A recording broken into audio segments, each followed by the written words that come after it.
हरियाणा और जम्मू कश्मीर में क्या स्थितियां हैं भारतीय जनता पार्टी के लिए। आप ये शब्द इस्तेमाल कर रहे हैं लूटो, अभी तक तो कुछ साबित नहीं हुआ है। सब कुछ साबित हो गया है भैया। इतने लंबे समय तक एक मुख्यमंत्री जेल में है, इसका इशारा क्या है? तो जेकरा ऊपर कोर्ट के भी भरोसा नहीं खे, ओकरा ऊपर अब जनता का भरोसा करे। बीजेपी का सदस्य बने, हमारा 8800-2024 खाली डायल कर देंगे, सदस्य बन जाए। देश भर में अपने काम से जाने जाने वाले और लोकप्रियता के रोज नए मापदंड स्थापित करने वाले और भारतीय जनता पार्टी के सर्वाधिक चर्चित चेहरों में से एक और दिल्ली के लोकप्रिय सांसद आज मनोज तिवारी जी हमारे साथ हैं नवोदय टाइम्स पंजाब केसरी में। बहुत बहुत शुक्रिया मनोज जी, हमारे स्टूडियो में समय देने के लिए आपका धन्यवाद भैया, आपने बुलाया। आपको तो हम सब लोग बुलाते ही रहते हैं और दिल्ली पूरी बुलाती रहती है। जहाँ देखिए वहाँ देश में जहाँ जरा सा भी बिहार का आदमी, उत्तर प्रदेश का आदमी हो तो मनोज तिवारी वहाँ ना जाए तो कैसे हो सकता है।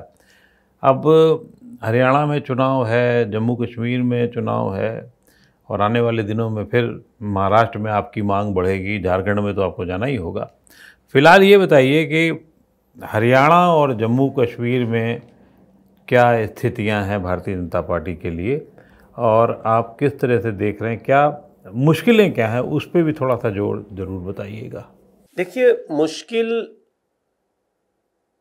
तो एक कुछ थॉट का है कि हरियाणा में लगातार दूसरी बार सरकार किसी की नहीं बनी थी, बीजेपी की बन गई, अब तो तीसरी बार बनाने की बात है। तो इस मिथ को तोड़ा है बीजेपी ने भैया कि हम अपने गुड गवर्नेंस से आज हरियाणा के हर गांव में ये चर्चा है कि अब नौकरी के लिए कोई पैरवी और कोई पैसा नहीं लगता है। वैसे ही समान अवसर सबको मिलता है। खिलाड़ी बहुत निकलते हैं हरियाणा से। पहले खिलाड़ियों में 4 खिलाड़ी पे 1 कोच होता था, अब 1 खिलाड़ी पे 4-4 कोच, 7-7 कोच होते हैं, 7-7 लोगों का स्टाफ होता है। इन सारी परिस्थितियों में हरियाणा के लोगों के सहयोग वाली सरकार खट्टर साहब की और अब आप सैनी जी की देख रहे हैं, और जिस प्रकार से लोगों का शासन में विश्वास जमा है तो हमें तीसरी बार भी आशा है। दूसरी तरफ कौन लोग हैं? दूसरी तरफ कांग्रेस है। कांग्रेस के पास जाने के पहले एक बार हरियाणा जरूर सोच रहा है कि भाई जो कांग्रेस जम्मू कश्मीर में फिर से 370 लगाने के पक्ष में जा सकती है, वो कभी हरियाणा का पक्षधर नहीं हो सकती। जो कांग्रेस वक्फ को ये अधिकार दे सकती है कि आप 1500 साल पहले का भी बोल दो, किसी की संपत्ति तुम्हारी है तो उस पर केस भी नहीं हो सकता, उस कांग्रेस को अब स्वीकार नहीं कर सकती। और यही कारण है जो मुझे दिख रहा है कि अब कांग्रेस कोई एक गठबंधन की साथी अचानक ढूंढ रही है। आम आदमी पार्टी से गठबंधन की बातें आ रही हैं। तो ये सब कुछ दिखा रहा है कि भारतीय जनता पार्टी तीसरी बार भी हरियाणा में सरकार बनाने के कगार पे है। बाकी हम सब मिलकर के और विश्वास दिला रहे हैं लोगों को। लेकिन अभी कुछ ही महीने पहले जब मनोहर लाल खट्टर जी को हटा करके नायब सिंह जानी को लाया गया था, तो इसका मतलब ये कि कुछ तो गड़बड़ था ही। क्या वो गड़बड़ जो कहा जाता है जातिगत गड़बड़ रहा है, उस वजह से वो सिस्टम ठीक करना चाहते थे, या ब्यूरोक्रेसी में सिस्टम गड़बड़ हो गया था उसको ठीक करना चाहते थे? क्या मैसेज है? भारतीय जनता पार्टी आंख, नाक, कान सब कुछ खुले रखती है। तो अगर कहीं से भी बात आई होगी कि अब नेतृत्व बदलना चाहिए तो उसका सम्मान किया। और खट्टर साहब की कुछ बहुत महानता है कि वो दिन मुझे पता है जिस दिन हम लोग द्वारका एक्सप्रेस का उद्घाटन करने वाले थे, खट्टर साहब मुख्यमंत्री के रूप में आए थे। दूसरे दिन वो मुख्यमंत्री नहीं थे, पूर्व हो गए थे, और अब वो केंद्र में फिर चुनाव लड़के आए। उनके प्रति लोगों का विश्वास देखिए कि फिर संसद में भेजा उनको लोगों ने। तो बीजेपी में अब जो मैं देख रहा हूं ना भाई साहब, कि जिसको भी जो काम दिया जाए वो करने के लिए तैयार है। कोई राजतंत्र नहीं है, लोकतंत्र है। पार्टी के अंदर भी, देश में भी जिसको इशारा हुआ वो काम कर रहा है। अब सैनी जी बहुत अच्छा कार्य कर रहे हैं, कोऑर्डिनेशन भी सबका बना हुआ है। और जितना बीजेपी का टिकट लेने के लिए मारा मारी हुआ है ना भाई साहब, वो तो कुछ हमें अलग ही दिखा रहा है। युवा लोग, इतना लोग आकर के, मैं तो एक मात्र स्टार प्रचारक हूं, फिर भी मेरे पास इतनी संख्या में लोग आते हैं कि मुझे पूरा विश्वास है कि हरियाणा के लोग अपने और बेहतरी के लिए कांग्रेस जैसी देश विरोधी, समाज विरोधी पार्टी की तरफ रुख नहीं। तो क्या आप ये मान रहे हैं कि हरियाणा में टिकट के लिए जो मारपीट हुई है, जो हंगामा हुआ है, जो रोना धोना हुआ है, उससे भारतीय जनता पार्टी और अच्छी छवि लेकर के आई है, क्या है? नहीं, मारामारी तभी होती है ना जब बहुत आकर्षण होता है। देखिए, टिकट मांगने वाला ना बहुत दूर तक देखता है भैया। कई टिकट मांगने वाले हवा सूंघ सूंघ करके टिकट मांगते हैं। तो इस मामले में नो डाउट तीसरी बार भी भारतीय जनता पार्टी के प्रति बहुत आकर्षण है। और एक चीज जो मैं आपको बताऊं, जो लोग हरियाणा में मजदूरों को जो फायदा बीजेपी ने कराई है, पहले तो पता ही नहीं होता था कितना लिखवाया, कितना दे दिया। अब तो अकाउंट में पैसा देना है। पर डे की जो वेतन है पर डे, उससे आप हट नहीं सकते। सभी को जब पैसा लेना है उसका पीएफ भी कटवाना है। एक श्रमिक चाहे फरीदाबाद में काम कर रहा है, चंडीगढ़ चला गया तो, गुड़गांव में काम कर रहा है, फरीदाबाद चला गया तो, उसका पीएफ एक जगह इकट्ठा हो रहा है और बड़ा अमाउंट मिलता है भैया। हर महीने का वेतन एक निश्चित कर दिया। ये सब तो बहुत बड़ी चीज है, और जो कि सिर्फ भाजपा ने किया। कांग्रेस कुछ लोगों का भला चाहती थी जो अपने उनसे साठ गांठ में होते थे।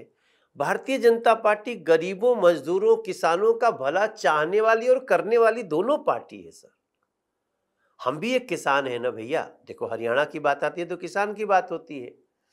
हम लोग जब 1100 रुपया पर क्विंटल धान एमएसपी होती थी, तो हम लोग 800 रुपया में बिकता था हम लोग का। बिहार के कैमूर जिले को धान का कटोरा कहा जाता है।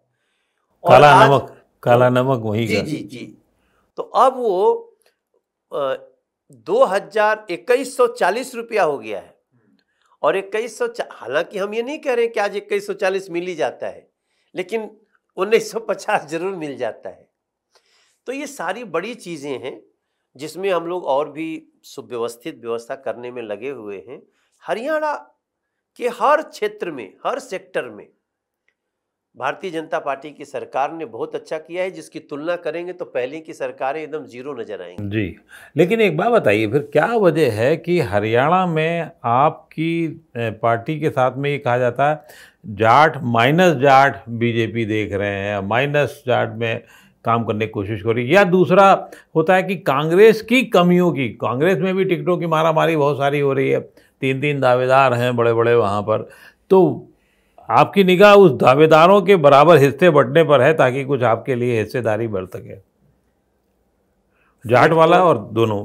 देखिए, एक तो हर पार्टी स्वतंत्र है। कई बार गठबंधन के साथ लड़ते हैं, कई बार गठबंधन में नहीं लड़ते हैं। इस बार जेजेपी अलग लड़ रही है, लेकिन भारतीय जनता पार्टी में भी तो जाट लोग लड़ रहे हैं।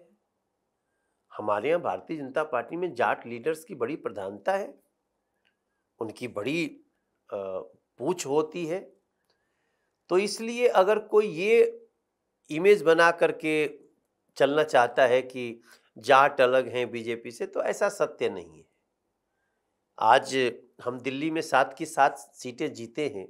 हमारी उस कम्युनिटी की भी एक रिप्रेजेंटेटिव है कमलजीत सहरावत, और लोग खुल करके सपोर्ट करते हैं।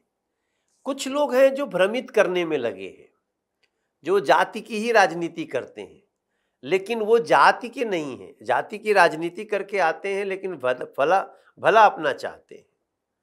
तो कम्युनिटी भी ये सब डिसाइड करेगा।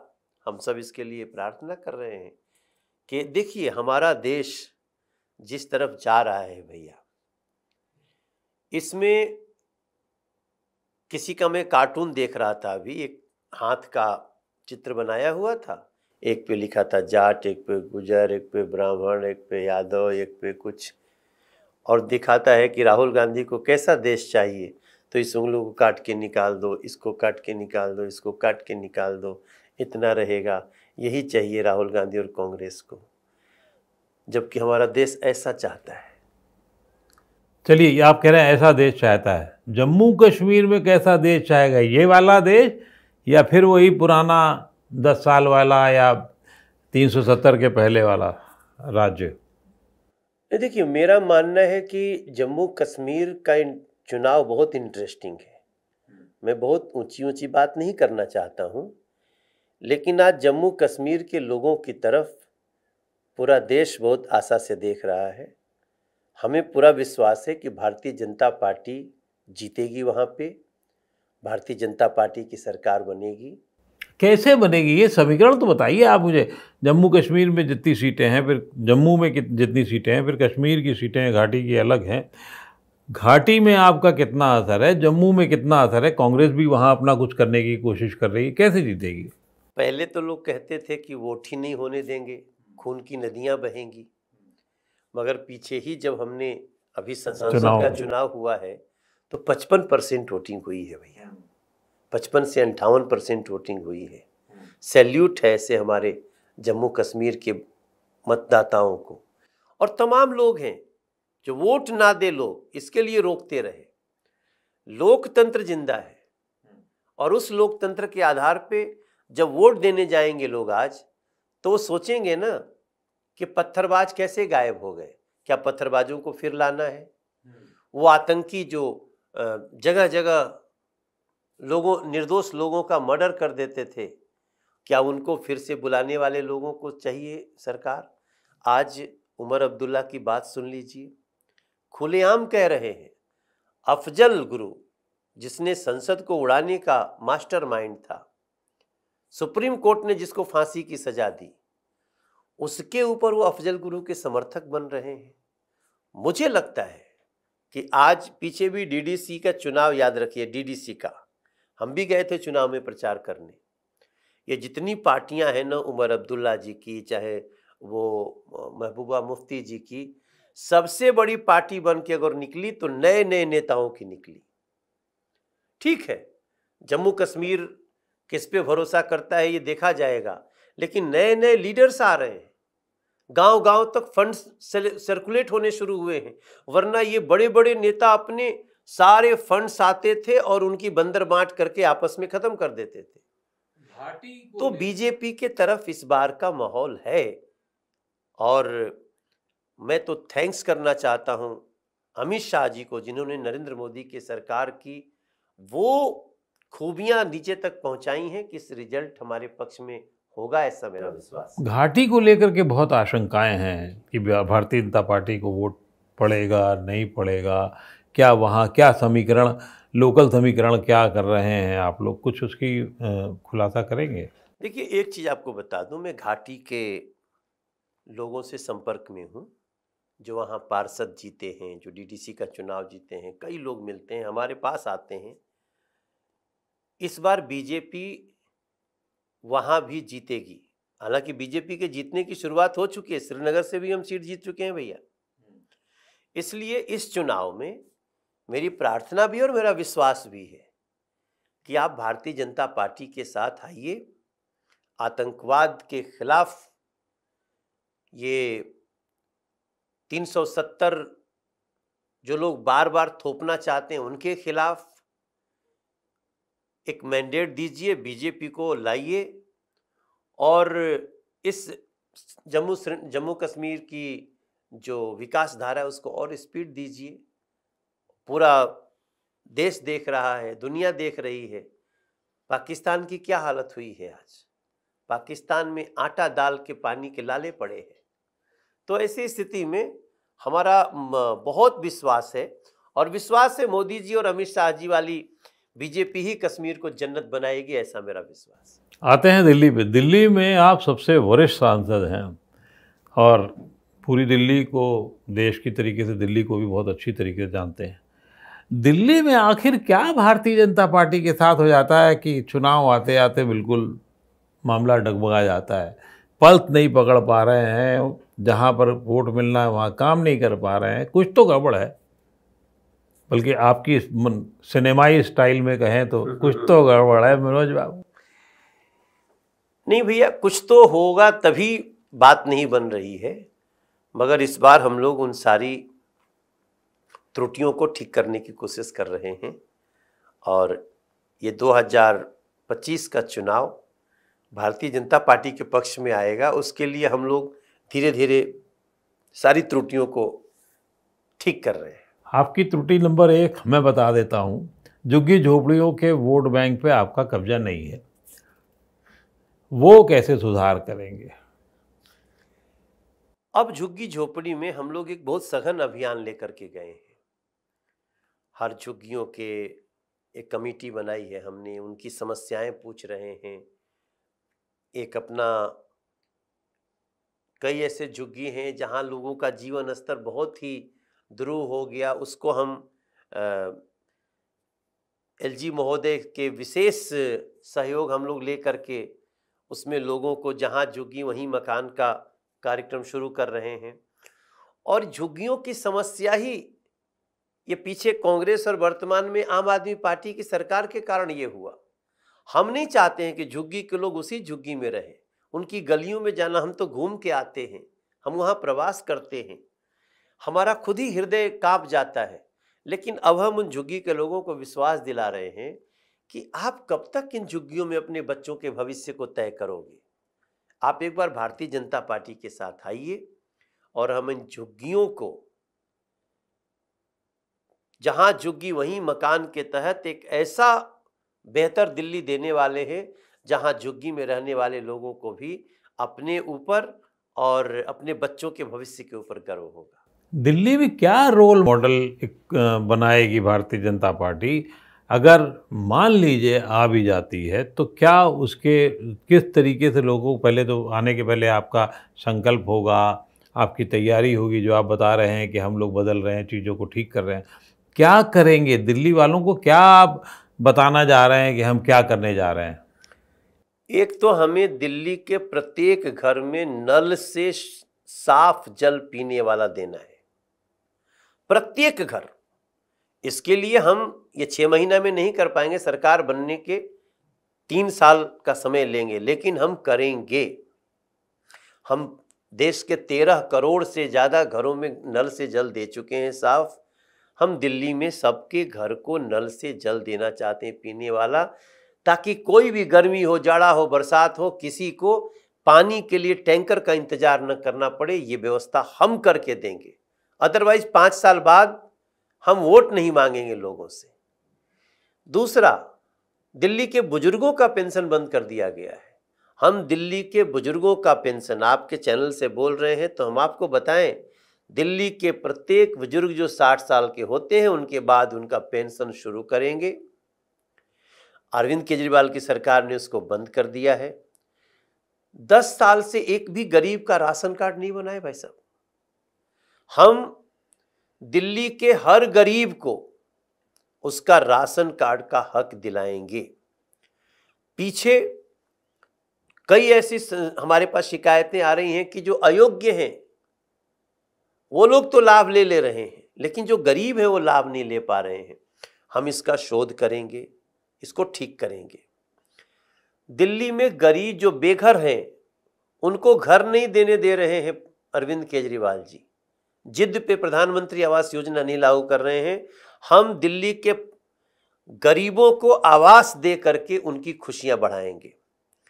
दिल्ली में जो बीमार होता है, पूरे देश में हम 5 लाख का फ्री इलाज कराते हैं, वो हम नहीं करा पा रहे। अरविंद केजरीवाल के जिद में वो रुका हुआ है। हम आयुष्मान योजना, हर गरीब को 5 लाख रुपए का सालाना उसके परिवार को इलाज के लिए हम व्यवस्था करके उस कार्य को करेंगे। हम दिल्ली की यमुना जी को विदिन 3 to 4 ईयर्स हम साफ करेंगे, ऐसा विश्वास दिलाते हैं। यमुना साफ, पानी साफ, अच्छी सड़कें और 15,000 डीटीसी की बसें, इसको भी हम लाएंगे। यमुना रिवर फ्रंट जैसे अहमदाबाद में है वैसा पोल्यूशन मुक्त दिल्ली बनाएंगे। ये हमारा, मैं बहुत सारी चीज़ें याद करके बोल रहा हूँ, इतनी इसके अलावा भी बहुत सारी चीज़ें हैं जो हमें करना है। कॉन्ट्रैक्ट के कर्मचारियों को उनको 58 साल तक की नौकरी देना, गेस्ट टीचर हों, कॉन्ट्रैक्ट कर्मचारी हों, वो 5-10 साल में कहाँ जाएंगे भाई साहब? दिल्ली की सरकार सोचती नहीं है। We will do. 10 बातें आपने कही, लेकिन आपकी 10 बातों में दिल्ली को वो नहीं दिया कि जो अभी हम लोगों ने बरसात में झेला। हर जगह जाम, हर जगह पानी भराव, नाला सफाई होती नहीं है। नंबर 2, एमसीडी और म्यूनिसिपल कॉरपोरेशन जो भी है हमारा नगर निगम, महा करप्ट कॉरपोरेशन है, उस पर कोई आप बात नहीं करते। जब हम नल से जल की बात कर रहे हैं ना भाई साहब, तो उसमें हम जब हर गली टच करेंगे तो गली में जल जमाव की समस्याओं को बिना समाप्त किए हम घर घर तक नल से जल दे ही नहीं पाएंगे। वो उसमें छुपा हुआ है, क्योंकि गली टूटी है। जो ये हमारा जो पानी नल आता है वो पिछले 25-26 साल से, जब से सरकार कांग्रेस की और बाद में आम आदमी पार्टी, इन्होंने चेंज ही नहीं किया भैया। तो हम घर घर नल से जल में ये जल जमाव खत्म करना, पाइप की मरम्मत करना, नए पाइप्स लगाना, घर घर तक ले जाना, ये हमारा एजेंडा है जी। और एक बात और बता दूं, जैसे लोगों को यहाँ महिलाओं को बस में जाने का पैसा नहीं लगता है, नहीं लगेगा, वो जारी रहेगा। जिसको भी बिजली के सब्सिडी का कुछ फायदा मिलता होगा, 200 यूनिट या जो भी, हम उसको छेड़ने वाले नहीं हैं। सब जो सुविधा 1-2 मिली है, हालांकि प्रॉपर वो भी नहीं मिली है, हम उसको भी जारी रखेंगे। और जिनके अनाप शनाप बिल आ रहे हैं पानी के, उसको भी हम समस्या को समाप्त करेंगे। मनोज तिवारी, अगर दिल्ली के बारे में बात करें और अरविंद केजरीवाल सरकार पे बहुत सॉफ्टली बोले, तो ये लगता नहीं है को, तो आप तो बिल्कुल फायरी सबसे ज़्यादा लीडर उनके लिए रहे हैं। भैया देखिए, अरविंद केजरीवाल की सरकार अब भ्रष्टाचारी सरकार के रूप में जानी जाती है, गुंडों की सरकार के रूप में जानी जाती है। ये जनता को भ्रमित करने वाली सरकार है। आप बताइए, आप तो इतने बड़े पत्रकार हैं सर, मैं आपको जब आप बिहार में हिंदुस्तान के संपादक होते थे तब से जानता हूं आपको। आज आप नवोदय टाइम्स को इस प्रकार से लेके जा रहे हैं। क्या बेल होना किसी आरोप से रिहाई होती है? ये पोस्टर लगाते हैं, मनीष सिसोदिया आ गए, अरविंद केजरीवाल भी आएंगे। अरे मनीष सिसोदिया बेल पे आए हैं, संजय सिंह बेल पे आए हैं, अरविंद केजरीवाल अभी बेल पे आएंगे। लेकिन जो पाप किया है, दोषी को सजा मिलेगी मिलेगी। इसलिए केस का फैसला होने दीजिए। ये जो भ्रमित करने का पोस्टर, पैसा तो बहुत है उन सबों के पास। आप देखिएगा, जिधर गली में जाइए तो ऐसे लोगों के खिलाफ अब हमें गाली देने की हमारी संस्कृति नहीं है। हम इनको वोट आउट करेंगे। हम दिल्ली की जनता को, उनका दिल जीत कर, उनको समझा करके आगे बढ़े। दिल्ली में कांग्रेस की क्या हालत है और उससे कुछ निपटने का कोई अलग काम है या अलग दिशा जारी हो रही है या कुछ और प्लान सोचा है स्ट्रेटेजी के तौर पर? देखिए, इस दिल्ली में पहले ऐसा लोग सोचते थे कि थोड़ा कांग्रेस मजबूत होगी तो फिर ये पार्टी, हम इसमें इस थॉट में जाने वाले नहीं हैं। कांग्रेस और आम आदमी पार्टी दोनों मिलकर चुनाव लड़ी है, पहली बार लड़ी, मगर हमने उनको हराया। 7 की 7 सीटें संसदीय हमने जीती। उसके पहले हमको भी लगता था कि कुछ ये तो बहुत विपरीत परिस्थिति है। आपने तो क्रांति उस तरह से मानी जा रही थी कि साहब दिल्ली में अगर सबसे कमज़ोर सीट साबित हो रही है तो आपकी सीट होती है, और बाकायदा लोगों ने गणित लगाना शुरू कर दिया था। लेकिन आप उससे बहुत ज़्यादा उभर करके सामने आए। कुछ टिप्पणी? हमने विश्वास कमाया है भैया, और दिल्ली का विश्वास इस समय नरेंद्र मोदी जी की टीम के साथ है। अब दिल्ली के लोग ना, आपको क्या बताऊं, दिल्ली में गरीबों का बना हुआ घर खाली पड़ा हुआ है, काई लग रही है, बट देने का काम नहीं हुआ। तो अरविंद केजरीवाल सरकार सिर्फ दिल्ली से लूटो, गोवा में लगाओ और किसी राज्यों के चुनाव में लगाओ, अपने पार्टी को फैलाने में लगा। इनका उद्देश्य कभी भी दिल्ली की जनता का भला है ही नहीं। आप ये शब्द इस्तेमाल कर रहे हैं लूटो, अभी तक तो कुछ साबित नहीं हुआ है। सब कुछ साबित हो गया है भैया। इतने लंबे समय तक एक मुख्यमंत्री जेल में है, इसका इशारा क्या है? सुप्रीम कोर्ट ने एक बार बेल भी दिया तो इंटरिम बेल दिया, कंडीशनल बेल दिया। माने आप में अगर भोजपुरी में बोलूं तो जेकरा ऊपर कोर्ट के भी भरोसा नहीं खे, ओकरा ऊपर अब जनता का भरोसा करी। बाकी मैं ये नहीं जानता, हो सकता है बेल हो भी जाए कुछ दिन के लिए, लेकिन इस देश में बड़े बड़े नेताओं को बेल होने के बाद भी उम्र कैद हुई है। कई अपराधियों को बेल मिलने के बाद फांसी की सजा हुई है। तो इसलिए हमारा जो विश्वास है वो न्याय पे भी है, दिल्ली की जनता पे भी है। आजकल आप राहुल गांधी पे सीधा हमला कर रहे हैं, मैं देख रहा हूँ कई बार ट्वीट करके सीधे हमला करते हैं, क्या वजह, उनसे क्या नाराजगी है अभी आपकी? राहुल गांधी एक्चुअली देश को बदनाम करने में लगे हुए हैं। राहुल गांधी को उनका जन्म ही हुआ सत्ता में, पले बढ़े सत्ता में, उनको बड़े बड़े कैबिनेट मिनिस्टर और लोग गोदी खिलाए हुए हैं। तो उनको लगता था कि मेरा आखिरी सांस तक मैं सत्ता में रहूंगा, लेकिन को ये याद नहीं रहा कि 12 लाख करोड़ से ज्यादा के लूट का आरोप उनकी पार्टी पे है। अब जब वो आए हैं तो वो सत्ता से बाहर, अब तीसरी बार मोदी जी प्रधानमंत्री बन गए, तो एक प्रकार से राहुल जी जल भुन गए। लेकिन भैया मैं आपसे एक, आपका मैं बड़ा आदर करता हूं, आपने कभी जॉर्ज बुश को, बिल क्लिंटन को, या डोनाल्ड ट्रंप को, या ये बाइडेन साहब हैं, ये लोग भी विपक्ष में रहे हैं, कभी किसी दूसरे देश जा करके आप अमेरिका की बुराई करते देखा? ये राहुल गांधी अमेरिका में जाके भारत देश की बुराई कर रहे हैं, प्रधानमंत्री की बुराई कर रहे हैं। ऐसा मतलब फ्रस्ट्रेटेड पर्सन, और नेता प्रतिपक्ष है वो, तब मुझे कहना पड़ता है कि पॉलिटिकल जो लड़ाइयां हैं, पॉलिटिकल बैटल्स है ना, वो अपने देश में लड़ना चाहिए। बाहर जाइए तो बाहर जाके ऐसी बातें करिए जिससे आपके प्रति लोगों का भाव बढ़े, लेकिन देश की बुराई करके अगर बढ़ती है तो लानत है आपको राजनीति में रहने का, चाहे वो राहुल गांधी जी क्यों न हो। बिल्कुल ठीक है, देश में ये बात हो तो ज़्यादा अच्छा है। बहुत बहुत शुक्रिया आपका और आपको शुभकामनाएं। देखते हैं कि आगे आने वाले चुनाव में आपकी बातों का असर दिल्ली पर, जम्मू में, हरियाणा में और बाकी और जगह पर कितना हम लोगों को वोटों में तब्दील होते हुए दिखता है। पुनः आभार, धन्यवाद। बहुत बहुत धन्यवाद। और मैं चाहूँगा, आजकल हम लोग बीजेपी की सदस्यता अभियान पे लगे हुए हैं, लोग बीजेपी का सदस्य बने। हमारा 8800 2024 खाली डायल कर देंगे, सदस्य बन जाए। चलिए, बहुत बहुत शुक्रिया।